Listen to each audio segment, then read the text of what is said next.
हाँ जी दोस्तों, तो कैसे हो आप सभी। प्यारे बच्चों, जैसा कि क्लास 10th वाले बच्चों का 15 फरवरी को इंग्लिश का पेपर था एंड आई होप कि मैक्सिमम बच्चों का ये एग्ज़ाम अच्छा गया होगा। तो प्यारे बच्चों, आपके लिए सीबीएसई की तरफ से कॉन्फिडेंशियल बट इंटरनल बहुत बड़ा अपडेट निकल कर आ रहा है। वो ये है कि आपका इंग्लिश का कॉपी चेकिंग ऑलरेडी 17 फरवरी से स्टार्ट कर दिया गया है एंड मार्किंग स्कीम भी रिलीज कर दिया गया है। यस, यू भी हियर इट राइट। तो मैं इस बार आपको बताने जा रहा हूँ कि जो जो टीचर कॉपी चेक आपके कर रहे हैं उनको क्या क्या इंस्ट्रक्शन दिया गया है। कॉपी को स्टूडेंट फ्रेंडली चेक किया जा रहा है, लीनियंट तरीके से चेक किया जा रहा है, इजी तरीके से चेक किया जा रहा है, या फिर काफ़ी टफ इंस्ट्रक्शन दिया गया है। तो मैं फटाफट आपको ये अपडेट बता देता हूँ और ऐसा अपडेट आपको पूरे यूट्यूब में कहीं पर भी देखने को नहीं मिलेगा। इस बात पे एक सब्सक्राइब एंड वीडियो को लाइक जरूर कीजिएगा। तो प्यारे बच्चों, सबसे पहले सीबीएसई ये बोलता है कि जो एवोल्यूशन है, यानी कि जो आपका कॉपी चेकिंग है, ये एक टाइम्ड मिशन है। मतलब कि अराउंड 10 to 12 डेज के अंदर हर एक सब्जेक्ट का जो कॉपी है उसको चेक कर लेना है। ध्यान रखिएगा, यहाँ पे सीबीएसई ने कॉपी चेक करने के लिए क्या क्या चीज़ों को फॉलो किया है कि यहाँ पर मल्टीपल सेंटर्स बनाए गए हैं एंड हर एक सेंटर के अंदर 20 से 25 टीचर को बुलाया गया है। उसके बाद हर एक टीचर को ये इंस्ट्रक्शन दिया गया है कि एक टीचर एक दिन में 20 कॉपी को ही चेक करेगा। यस, ताकि वो टीचर हड़बड़ी में ना करे, आराम से कॉपी को चेक करे। दूसरा कि इस बार आपके कॉपी चेकिंग को टोटल 3 स्टेप में किया जा रहा है। बट इसमें सबसे पहला स्टेप क्या होगा कि एक टीचर आपकी कॉपी को शुरू से लेके लास्ट तक चेक करेगा एंड अच्छे से काउंट करेगा एंड आपके मार्क्स को फाइनलाइज करके फर्स्ट पेज में लिख देगा। सेकेंड स्टेप में क्या होगा कि एक और दूसरा टीचर क्या करेगा कि आपके बस आंसर शीट में ये देखिएगा कि जो पहले टीचर ने आपकी कॉपी को चेक किया है, क्या उन्होंने कोई भी आंसर को चेक करना भूल गए, बाय चांस उनसे कोई आंसर स्किप हो गया। और दूसरा चेक करेगा कि क्या उन्होंने टोटलिंग में कोई गलती तो नहीं किया है। ये दो चीज़ हमारा दूसरा टीचर देखेगा। तीसरा कि जो हर एक सेंटर से यहाँ पे एक हेड बनाया जाता है, तो वो हेड हर एक टीचर का रैंडमली 3 से 4 कॉपी डेली उठाएगा एंड ये इंश्योर करेगा कि क्या स्टूडेंट फ्रेंडली चेकिंग हो रहा है, क्या बच्चे को अच्छे से मार्क्स दिए जा रहे हैं, या फिर टीचर काफ़ी स्ट्रिक्ट होकर बच्चों की कॉपी को चेक कर रहा है। तो ये 3 स्टेप में आपकी कॉपी को चेक किया जा रहा है। इस बार ये मैंने आपको बता दिया। आगे मैं थोड़ा और डेप्थ में जाता हूँ। तो सबसे पहले प्यारे बच्चों, सीबीएसई ने मार्किंग स्कीम भी रिलीज किया है, बट ये मार्किंग स्कीम कॉन्फिडेंशियल होता है। जब तक कॉपी को चेक ना कर लिया जाए, ये मार्किंग स्कीम को हमें आप तक शो करने के लिए परमिशन नहीं दिया जाता है। इसलिए ये मार्किंग स्कीम मैं अभी आपको शो नहीं करूँगा। एक बार आपका सारा पेपर चेक हो जाए, फिर मार्किंग स्कीम हम लोग आपके साथ शेयर कर सकते हैं। तो ये चीज़ दिमाग में रखिएगा। उसके बाद प्यारे बच्चों, दिमाग में रखिएगा कि यहाँ पर सीबीएसई क्या करता है कि मार्किंग स्कीम बनाता है एंड सभी टीचर को बोलता है कि उस मार्किंग स्कीम के हिसाब से ही बच्चों की कॉपी को चेक किया जाए। मतलब क्या हो गया, जैसे कि आपका इंग्लिश में ग्रामर था और सपोज किसी का आंसर ए होगा और टीचर को लग रहा है कि उसका आंसर दा होगा, तो ऐसे टीचर ए वाले को गलत करके दा वाला को सही नहीं कर सकता है, क्योंकि जो मार्किंग स्कीम है उसमें सभी चीज़ों को, सभी एंगल्स को ध्यान रखा जाता है। सारे एक्सपर्ट्स मिलके बनाते हैं। जितना भी पॉसिबल आंसर हो सकता है वो सारा पॉसिबल आंसर उस मार्किंग स्कीम में हर एक क्वेश्चन का लिखा रहता है। तो मार्किंग स्कीम के हिसाब से ही आपकी कॉपी को चेक किया जाएगा। और ये ऑब्जेक्टिव क्वेश्चन की मैं बात कर रहा हूँ, जो सब्जेक्टिव क्वेश्चन रहते हैं जिसमें आपको आंसर को पैराग्राफ्स में लिखना पड़ता है, काफ़ी लाइन्स में लिखना पड़ता है, काफ़ी सेंटेंसेस के अंदर लिखना पड़ता है। तो वैसे में टीचर अपने हिसाब से कॉपी को चेक कर सकता है। ओके, आई होप आपको समझ में आया होगा। नेक्स्ट प्यारे बच्चों, मैंने फोर्थ पॉइंट आपको ऑलरेडी एक्सप्लेन कर दिया है।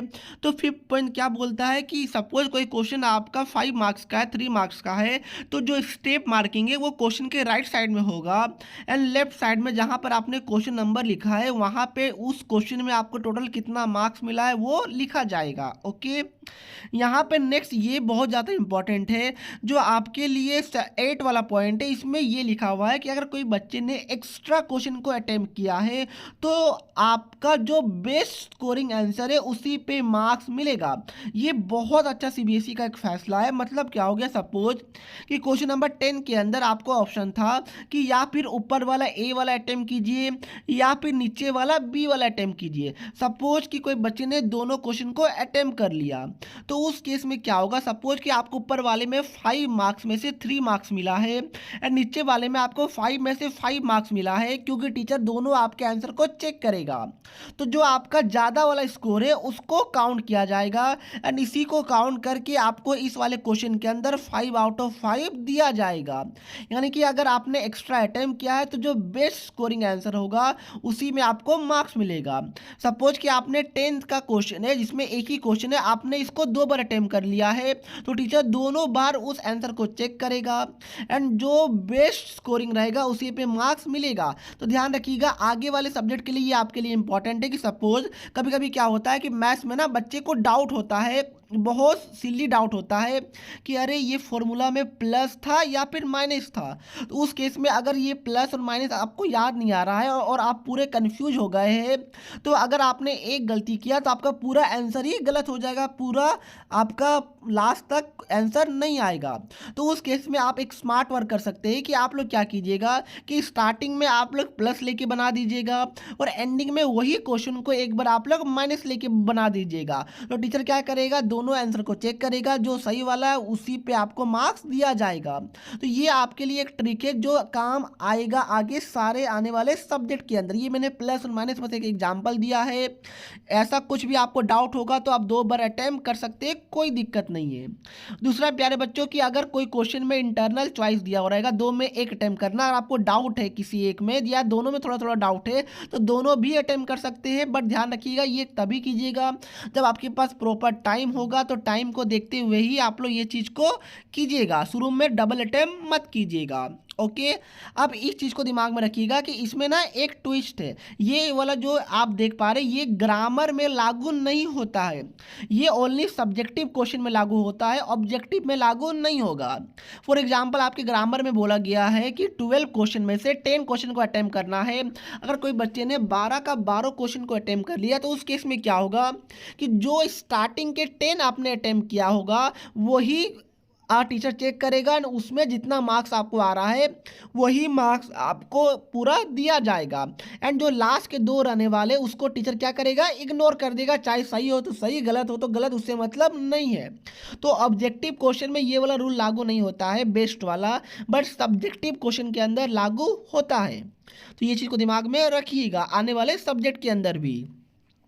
उसके बाद यहाँ पर बोला जा रहा है कि क्यूमुलेटिव एरर के बस एक ही बार मार्क्स कटे जाना चाहिए। मतलब क्या हो गया, जो भी आप लिटरेचर वगैरह का आंसर लिखते हैं ना उसमें बोला जाता है कि ईज एम आर ये सब अपने आंसर में मत लिखिए। अब सपोज 2 नंबर का क्वेश्चन है, बच्चे ने बार बार ईज या आर वगैरह लिखा है, एक्चुअली लिखना चाहिए ऊट लिखना चाहिए, सूट लिखना चाहिए, यूजुअली यही लिखा जाता है।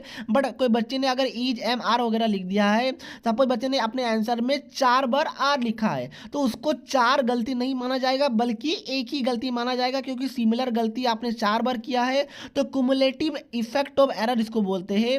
तो कुमुलेटिव आपको पनिशमेंट ना दिया जाए, एक ही बार पनिशमेंट दिया जाए।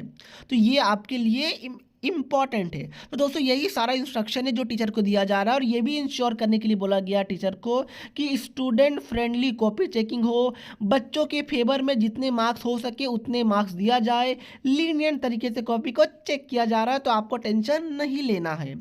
और दोस्तों अगर ये देखना है कि पिछले बार का, अगर मैं आपको एक कॉपी दिखाऊं कि पिछले बार बच्चे का कॉपी चेक कैसे हुआ था, बोर्ड का कॉपी चेकिंग और कैसे होता है, मैं आपको लाइव दिखा, मेरे पास पीडीएफ है पिछले साल का, तो आप कमेंट करके बताइएगा, मैं नेक्स्ट वीडियो में बना दूंगा। उसके लिए कमेंट जरूर कीजिएगा, वीडियो को लाइक एंड चैनल को सब्सक्राइब जरूर कीजिएगा। सो जय हिंद, जय भारत।